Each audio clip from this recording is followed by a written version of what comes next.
بسم اللہ الرحمن الرحیم۔ السلام علیکم۔ ایک رات جناب امیر علیہ السلام رستے سے گزر رہے تھے۔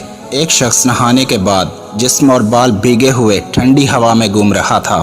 بس جناب امیر علیہ السلام قریب گئے اور فرمانے لگے، اے بندہ خدا، رات کو نہانا انسان کے جسم سے بیماریوں کو دور کرتا ہے، لیکن نہانے کے بعد جسم اور بالوں کو صحیح طرح سے خشک کر لیا کرو۔ بغیر جسم اور بال خشک کیے ٹھنڈی ہوا میں بیٹھا نہ کرو، کیونکہ اس سے انسان کا جسم گرم اور سرد کے بیچ میں بیمار پڑ جاتا ہے۔